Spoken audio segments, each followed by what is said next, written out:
LT grade की तैयारी करने वाले सभी दोस्तों को पंकज ओझा का नमस्कार। दोस्तों, एक बार फिर से आ गया हूं आप सबके सामने एलटी ग्रेड पर। ये अगर मैं गलत नहीं हूं तो मेरा 24th वीडियो है। और दोस्तों, इस वीडियो को ध्यान से देखिएगा क्योंकि इसमें ऑब्जेक्टिव क्वेश्चंस हैं। ये पीवी शैले में पार्ट फर्स्ट है।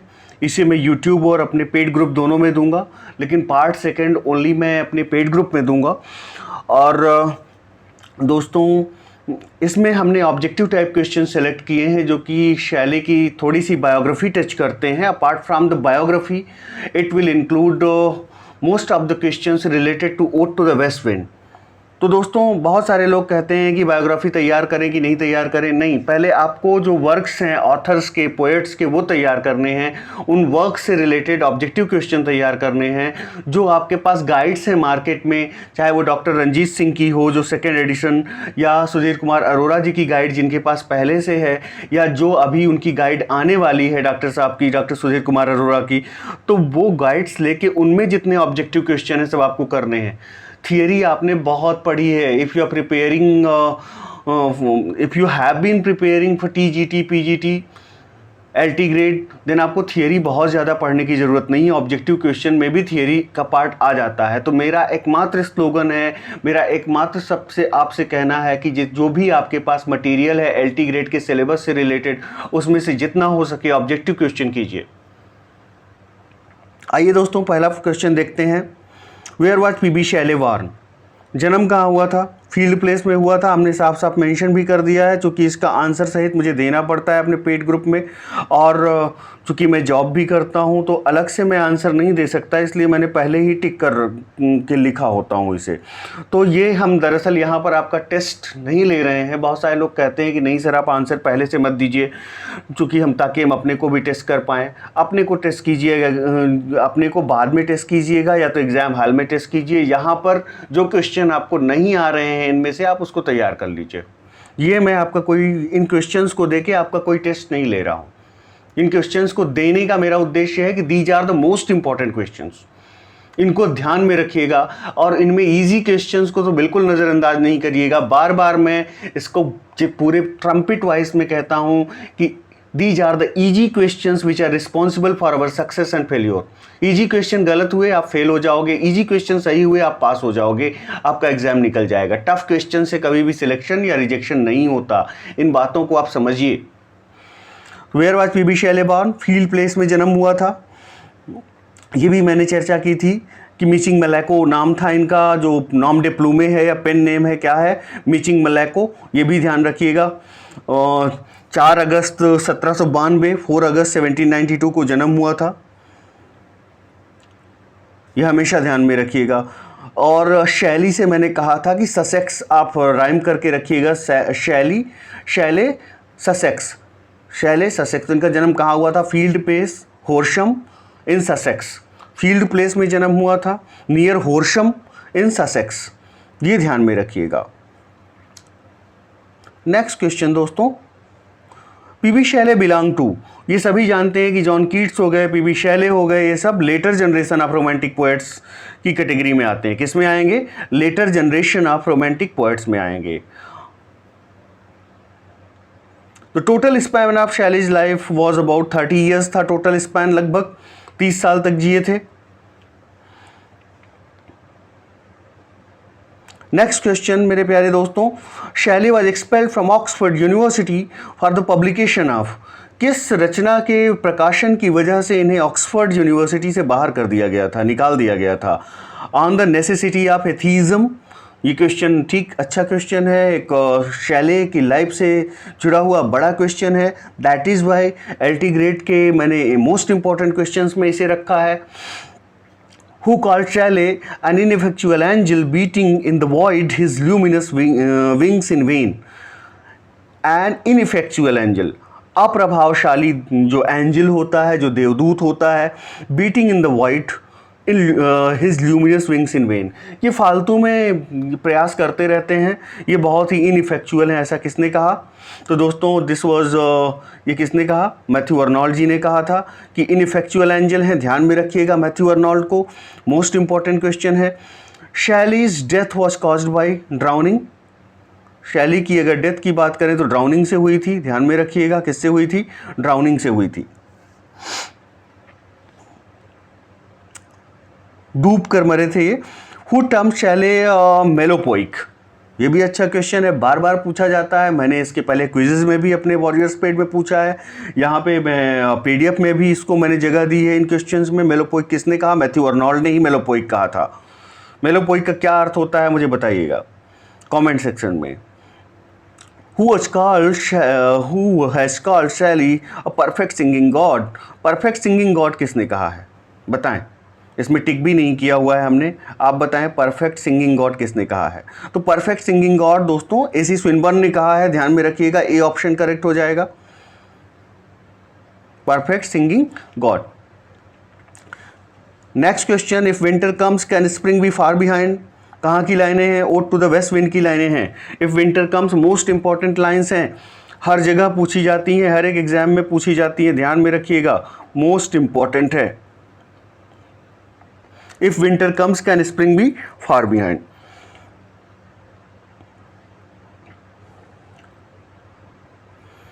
नेक्स्ट क्वेश्चन दोस्तों ये देखिए, question number 10, I fall upon the thorns of life, bleed, a heavy weight of ours has chained and bowed। जो I fall upon the thorns of life, thorns of life जीवन रूप जो कांटे हैं, कहने का मतलब उनका जीवन मिस फॉर्चून के दिन चल रहे हैं, शैले के इसमें कह रहे हैं ब्लीड एंड जो कि मैं एक जीवन रूपी कांटों में गिरा हुआ हूँ और ब्लीड कर रहा हूँ और मेरा रक्त निकल रहा है, कहने का मतलब मेरा बहुत बुरा दिन चल रहा है। कविता में किसी भी चीज़ का भावार्थ निकालना होता है, लिटरल मीनिंग नहीं ली जाती। तो यहाँ पर मतलब है कि मेरे मिस फॉर्चून के दिन चल रहे हैं, मेरे बहुत बुरे दिन चल रहे हैं। A heavy weight of hours has chained and bowed, जो हैवी वेट ऑफ आवर्स है मतलब बहुत मैं चिंता में हूँ, बहुत परेशानी में हूँ, मैं चिंता से बोझिल हूँ, वेट मैं फील कर रहा हूँ, चेन्ड, और मैं उससे चेन्ड हूँ, मतलब चिंता ने, परेशानी ने, ज़िंदगी के मिस फॉर्चून ने मुझे चेंज कर रखा है। ये कहाँ की लाइनें, ये भी ode to the west wind की लाइनें हैं। Ode to the west wind के बारे में जो भी इंपॉर्टेंट फैक्ट्स हैं, लिटरेरी डिवाइसेस हैं, सारी चीज़ों पर मैंने पीडीएफ बनाकर दे दिया है। कहाँ पर, अपने टेलीग्राम पेड ग्रुप पर, उसमें जो भी इंपॉर्टेंट टॉपिक्स हो सकते हैं वो सारा मैंने कवर कर दिया है, उसको ग्रांटेड नहीं लीजिएगा, नहीं तो वही हाल होगा जो टीजीटी में, जिन लोगों ने मुझे टीजीटी 2021 में ग्रांटेड लिया था बाद में बहुत पछताए, क्योंकि सारे के सारे क्वेश्चन जो मैंने 15 डेज में पढ़ाए थे वहीं से आए। मैं ये नहीं जानता मैं कहाँ से ये मैटर आपको दूंगा, कैसे दूंगा, लेकिन जो मैं मैटर दूंगा उसको आप नज़रअंदाज नहीं कर सकते, इसको ध्यान में रखिएगा। The destroyer and preserver is, destroyer भी है, प्रिजर्वर भी है, कौन है डिस्ट्रॉयर एंड प्रिजर्वर बताएं। वेस्ट विंड को डिस्ट्रॉयर एंड प्रिजर्वर दोनों कहा गया है, ध्यान में रखिएगा। और यहाँ पर पैराडॉक्स है, कौन सी फिगर ऑफ स्पीच है, अगर हम फिगर ऑफ स्पीच की बात करें तो डिस्ट्रॉयर एंड प्रिजर्वर में कौन सी फिगर ऑफ स्पीच हो जाएगी, दोनों एक साथ, तो यहाँ पर पैराडॉक्स हो जाएगा दोस्तों। The pestilence stricken multitudes are, pestilence stricken multitudes किसे कहा गया है, पेस्टिलेंस स्ट्रिकन मल्टीट्यूड्स किसे कहा गया है, पेस्टिलेंस स्ट्रिकन मल्टीट्यूड्स। ये पत्तियों के लिए आया है कि जिस प्रकार एक बीमार व्यक्ति होता है उसी प्रकार जो खराब पत्तियां हैं उनसे बीमार व्यक्ति की कल्पना, कंपैरिजन की गई है। The thou found throughout the poem always refers to, जो दाउ वर्ड पूरी पोम में आता है, मोस्ट इंपॉर्टेंट, इसी तरह क्वेश्चन पूछे जाएंगे, पोम से क्वेश्चन पूछा जाएगा बहुत ज़्यादा, इसीलिए कहता हूँ बायोग्राफी के चक्कर में पढ़ने की ज़रूरत नहीं है। जो बायोग्राफी से रिलेटेड जनरल ऑब्जेक्टिव क्वेश्चंस हैं, थियरी वाले नहीं। मैं अपनी लाइफ में सबसे ज़्यादा ये इन कॉम्पिटिटिव एग्ज़ाम्स के लिए स्मार्ट स्टडी का फेवर करता हूँ, ये फालतू का नहीं कि बस हर बात पे थियरी उठा के बैठ गए। WJ long history of English literature पढ़ते रह गए 4 महीने और बाद में अगला व्यक्ति पता लगा सिलेक्शन ले लिया और तुम WJ लॉन्ग ही पढ़ते रह गए, MH अब्राहम भी पढ़ते रह गए। अरे भैया पढ़ो WJ लॉन्ग और MH अब्राहम, लेकिन जब ज़रूरत हो तब पढ़ो। कोई ऑब्जेक्टिव क्वेश्चन तुम सॉल्व कर रहे हो, कोई चीज़ नहीं समझ में आ रही है, तब इन किताबों को उठा लो, रेफरेंस के रूप में। विद्वान मत बनो, पहले जॉब ले लो, उसके बाद विद्वान बनना, अपनी विद्वता का प्रदर्शन करना। अभी स्मार्ट स्टडी करके नौकरी ले लो। फालतू के क्वेश्चन मत फ़ोन करके पूछा कीजिए आप लोग कि सर WJ लॉन्ग पढ़ लें कि फला पढ़ लें, बायोग्राफी तैयार कर लें। बायोग्राफी तैयार नहीं कीजिए, ऑब्जेक्टिव क्वेश्चन बायोग्राफी पे कर जाइए, जो जनरल क्वेश्चंस हैं बायोग्राफी पे, दूसरी रचनाओं पे नहीं। जो प्रिस्क्राइब्ड रचनाएं हैं, ode to the west wind, to a skylark, इससे क्वेश्चन पूछे जाएंगे, या शैले की जनरल लाइफ से क्वेश्चन पूछे जाएंगे। आज तक रखी हुई है आपने सुधीर कुमार अरोड़ा जी की LT ग्रेड की 2018 में एग्जाम दिए थे, आज तक उसके ऑब्जेक्टिव तो आपसे तैयार हो ना पाए। तैयार करना चाहिए आपको।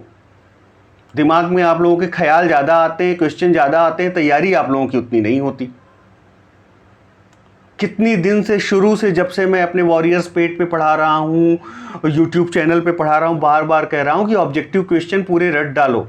ना रट डालो, चलो बहुत कॉन्सेप्ट क्लियर करने का शौक है तो कॉन्सेप्ट क्लियर करके पढ़ डालो, लेकिन ऑब्जेक्टिव क्वेश्चन पढ़ो। Thou found throughout the poem always refers to. Thou किसके लिए आता है? जो पोएम में, पूरी पोएम में वो टू द वेस्ट विंड में दाउ वर्ड आया है, वो किसके लिए है? वो वेस्ट विंड के लिए दाउ आया है शब्द, ध्यान में रखिएगा। Question number 14, the time of the year the poem was written. वो कौन सा समय था? तो ऑटम का समय था जब पोएम लिखी गई। तो किसका समय था? ऑटम के सीजन में लिखी गई पोएम, ध्यान रखिएगा।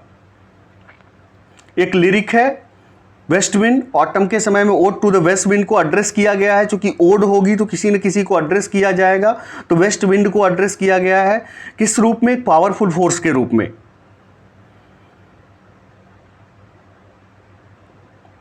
ये शैली की डीप फीलिंग्स को, इमोशंस को प्रेजेंट करती है।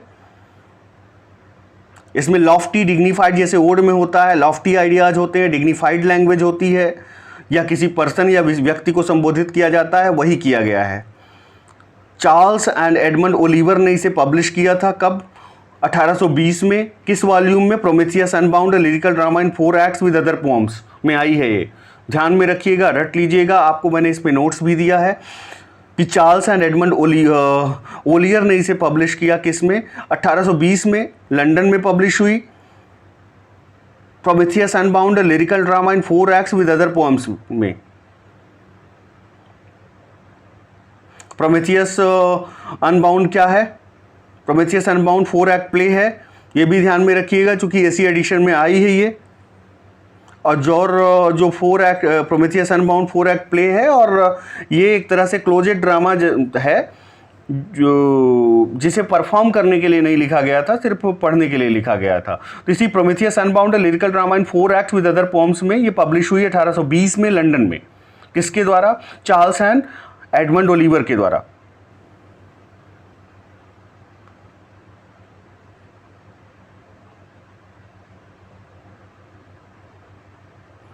और इस पूरी पोएम में आप ध्यान में रखिएगा आयम्बिक पेंटामीटर का यूज हुआ है, तो आयम्बिक पेंटामीटर भी ध्यान में रखिएगा।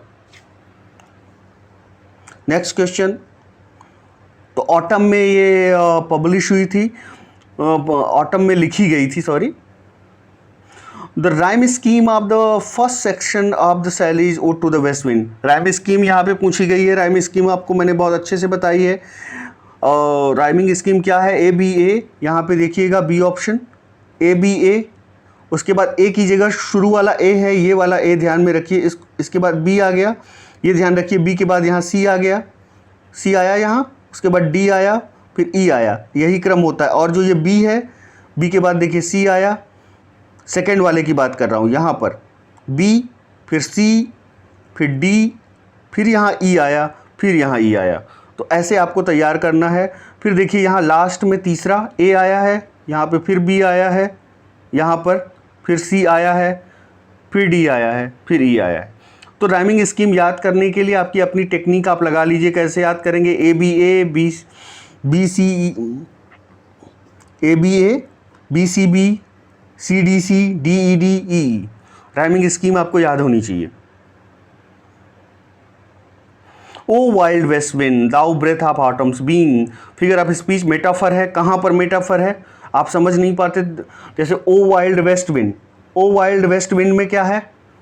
डायरेक्ट एड्रेस है तो एपोस्ट्रोफी हो जाएगा, और आपको मालूम है कि पर्सोनिफिकेशन का ही एक प्रकार एपोस्ट्रोफी होता है, ना यकीन हो रेन एंड मार्टिन उठा के देख लीजिए।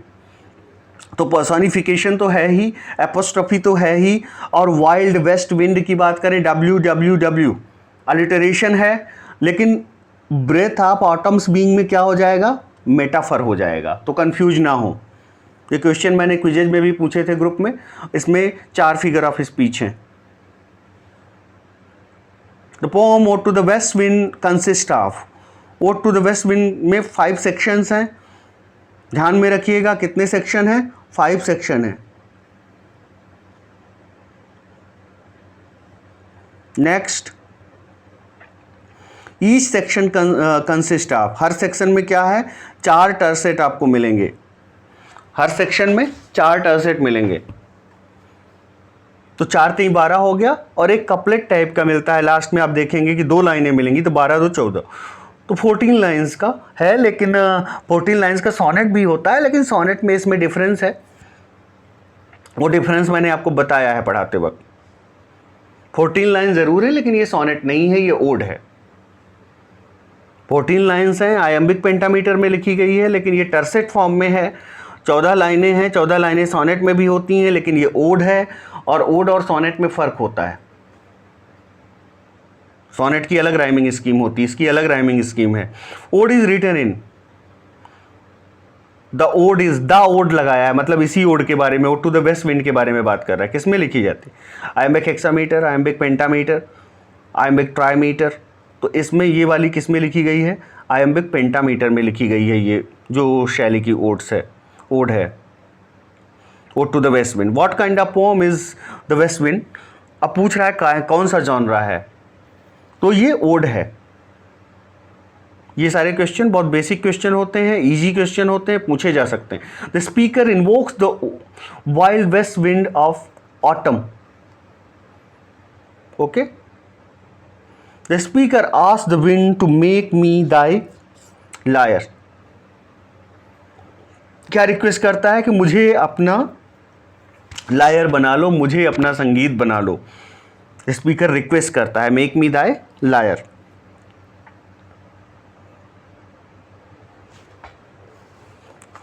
और ये किस में लिखी गई है, टर्जा राइमा में लिखी गई है। टर्जा राइमा को सबसे पहले दांते ने इंट्रोड्यूस किया था डिवाइन कॉमेडी में, ध्यान रखिएगा। टर्जा राइमा में पहले टर्सेट की दूसरी सेकेंड लाइन अगले टर्सेट की पहली और तीसरी लाइन के साथ राइम करती है, वो मैंने अभी आपको बताया है राइमिंग स्कीम कैसे याद करनी है।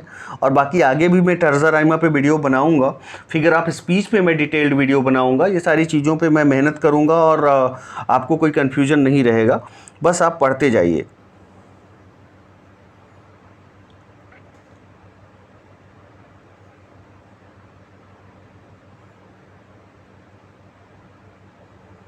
If winter comes can dash be far behind, question number 23 देखिए। If winter comes can dash be far behind, can spring be far behind. Most optimistic लाइनें हैं, जो अर्नोल्ड का जो क्लेम है शैली के बारे में, इनफैक्चुअल एंजल कहा है, उसको गलत साबित करती हैं। बहुत ऑप्टिमिज्म दिखा रही हैं यहाँ शैली की ये लाइनें कि अगर विंटर आती है तो क्या स्प्रिंग दूर हो सकती है। कहने का मतलब अगर हमारे कुछ बुरे दिन चल रहे हैं तो अच्छे दिन भी आएंगे, तो यहाँ पे स्प्रिंग हो जाएगा। और ये रेटोरिकल क्वेश्चन है, कौन सी फिगर ऑफ स्पीच है, रेटोरिकल क्वेश्चन है, यहाँ पर ध्यान में रखिएगा। If winter comes can spring be far behind, तो क्या हो जाएगा, रेटोरिकल क्वेश्चन।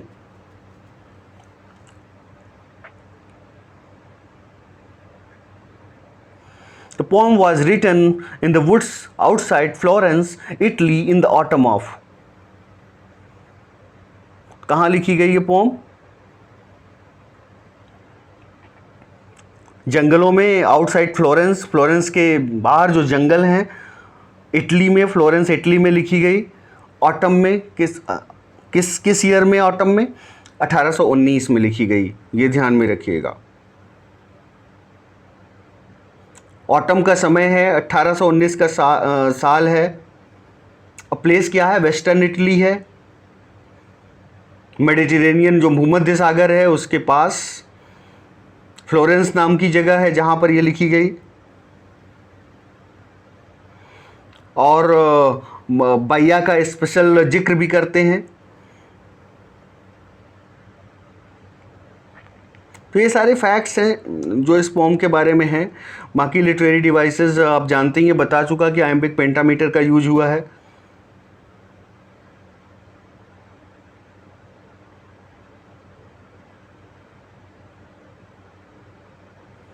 आगे देखते हैं। The poem was published in 1820, composed in 1819, published in 1820। याद रहना चाहिए। O lift me as a wave, as a leaf, as a cloud. Wave की तरह कहते हैं कि मुझे ऊपर उठाओ, जैसे वेव्स को ऊपर उठाती हो, या जैसे समुद्री लहरों पर तुम्हारा प्रभाव पड़ता है, पत्तियों पर जैसे तुम्हारा प्रभाव पड़ता है, क्लाउड बादलों। तो ये वेव्स, लीव्स, क्लाउड याद रखिएगा, यहाँ पे क्लाउड ऑप्शन में हो जाएगा।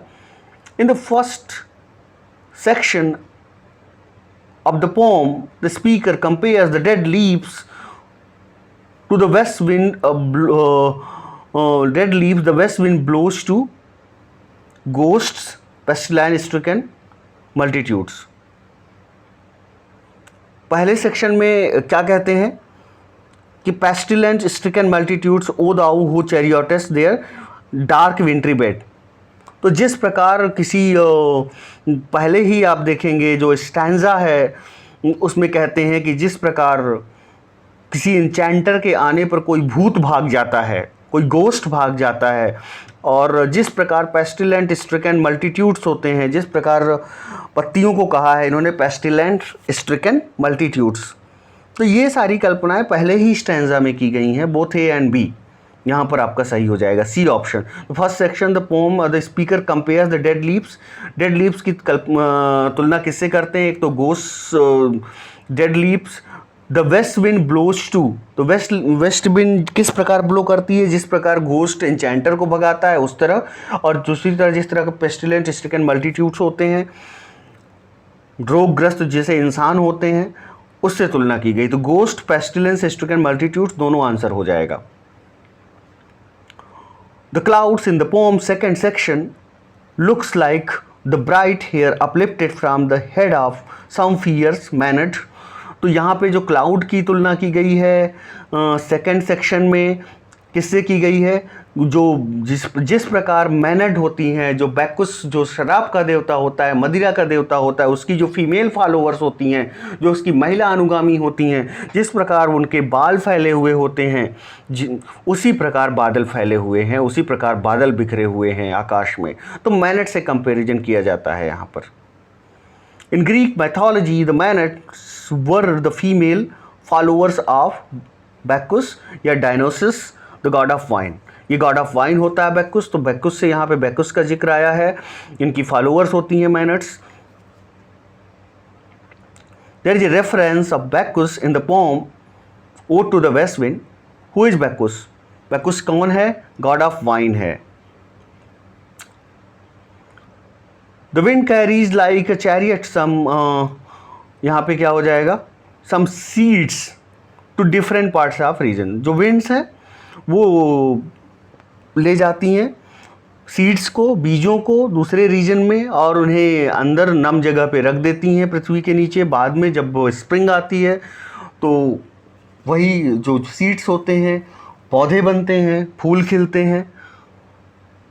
तो वेस्ट विंड क्या है? डिस्ट्रॉयर और प्रिजर्वर, इसीलिए दोनों है। डिस्ट्रॉयर इसलिए है कि वो पत्तियों को, जो खराब पत्तियां हैं, बाकी चीज़ें हैं, उनको ख़त्म कर देती है। और प्रिजर्वर इसलिए है कि वो सीड्स को ले जाके ज़मीन के नम भाग में छुपा देती है, और अपना समय आने पर वो पल्लवित और पुष्पित होते हैं। सीड्स यहाँ पे ऑप्शन में हो जाएगा। शैली कॉल्स द वेस्ट विंड, क्या कहते हैं वेस्ट विंड को?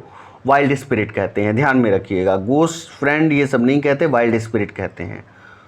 और अब खुद को भी वाइल्ड स्पिरिट ही कहते हैं। इसीलिए सिमिलैरिटी बताते हैं कि मुझ में और वेस्ट विंड में बहुत समानता है, या बहुत समानता थी when I was in boyhood. The poem begins with 3 sections describing the winds effects upon earth पे क्या प्रभाव पड़ता है, एयर पे क्या प्रभाव पड़ता है, ओशियन पे क्या प्रभाव पड़ता है। इन तीनों का वर्णन किया गया है। ये तीनों पर क्या प्रभाव पड़ता है? All of the 3, D option हो जाएगा। तो ode, sorry, the one wakened from his summer dreams describes. Blue Mediterranean की बात हो रही है, भूमध्य सागर की बात हो रही है। यहाँ पर भूमध्य सागर गर्मियों में शांत रहता है, इसीलिए कहा गया है कि weekend from his summer dreams, कि वो गर्मी में जो सपने देख रहा होता है उससे वेस्ट विंड के आने पर जगा दिया जाता है उसे। तो समर में जो मेडिटेरेनियन सी है, भूमध्य सागर है, अपेक्षाकृत शांत रहता है, इसीलिए उसे कहा गया है weekend from his summer dreams. आपको मैंने एक्सप्लेन किया है, आप देख लीजिएगा, पढ़ लीजिएगा। तो यहाँ पे ब्लू मेडिटेरेनियन की चर्चा हो रही है। In the last two sections the poet speaks directly to the wind. Last के 2 सेक्शन है उनमें डायरेक्टली बात करता है, डायरेक्टली विंड से बात करता है। उसके पहले तो उसकी कंपैरिजन करता है और उसकी खूबियाँ बताता है, लेकिन लास्ट के जो 2 सेक्शन हैं उनमें सीधे बात करता है। The wind seeds lie quietly underground like corpse till spring awaken them. The wind seeds lie quietly underground like corpse. जो सीड्स होते हैं, जो विंज्ड सीड्स हैं, विंज्ड सीड्स क्यों कहा गया है मैंने आपको बताया है, क्योंकि ये उड़ा कर लाए जाते हैं वेस्ट विंड द्वारा, इसीलिए विंज्ड सीड्स कहा गया है। ऐसा नहीं कि सीड्स में पंख लगे होते हैं कि विंज्ड से आप अंदाज़ा लगा लीजिए करे पंख लगे। कविता में भावार्थ जानना बहुत ज़रूरी होता है। विंज्ड सीड्स इसीलिए कहा गया है क्योंकि वो उड़ा कर लाए गए हैं वेस्ट विंड द्वारा, और ये अंडरग्राउंड रहते हैं। जिस प्रकार कोई जो लाश होती है उसे ग्रेव में रखा जाता है, उसी तरह ये रहते हैं जब तक स्प्रिंग नहीं आ जाती। स्प्रिंग के आने के बाद ये सीड्स प्लांट्स में तब्दील होते हैं, फूल इनमें निकलते हैं, पल्लवित और पुष्पित होते हैं और सारे माहौल को बहुत पॉजिटिव वाइब्रेशन से भर देते हैं। तो यहाँ पर स्प्रिंग ऑप्शन हो जाएगा। दोस्तों एक बात और आपसे करनी थी, बहुत सारे लोग जो खैर चलिए बाद में हम बात करेंगे इस पे, पहले क्वेश्चन को करते हैं और क्वेश्चन को पहले फिनिश करते हैं। कहने का मतलब ये है कि जो कहूँ वो बात आप लोग माना कीजिए और बाकी बातें बाद में करेंगे। The west wind is both destroyer and preserver, दोनों है। डिस्ट्रॉयर क्यों है? पत्तियों को, बाकी ख़राब चीज़ों को वो क्या करती है, डिस्ट्रॉय कर देती है। डिस्ट्रॉयर इसलिए है कि जो ख़राब पत्तियां हैं, डेड लीव्स हैं, उनको डिस्ट्रॉय करती है। प्रिजर्वर क्यों है? प्रिजर्वर सीधे सीधे है, चूँकि सीड्स को प्रिजर्व करती है, ले जाती है, अंडरग्राउंड करती है, और वो तभी अगर वो वेस्ट विंड ऐसा ना करे तो स्प्रिंग में फूल नहीं खिलेंगे, तो इसलिए प्रिजर्वर भी है।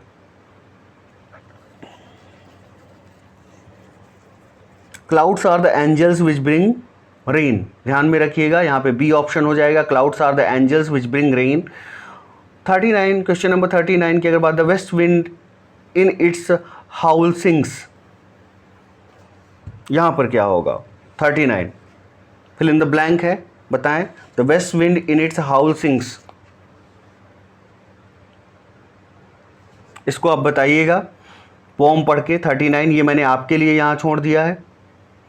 Question number 40, ode to the west wind, in ode to the west wind Shelley's ode in 5 cantos in, Shelley की ओड 5 कैंटों में है। Ode to the west wind में किसमें? टर्जा राइमा में है। टर्जा राइमा की राइमिंग स्कीम जरूर ध्यान में रखिएगा प्यारे दोस्तों। और टर्जा राइम को सबसे पहले इन्वेंट किया था दांते एलिगिरी ने, ये भी ध्यान में रखिएगा डिवाइन कॉमेडी में। The west wind is called breath of autumn's being, C option is correct. whom does the poet invoke? West wind को इन्वोक करता है, आवाहन करता है।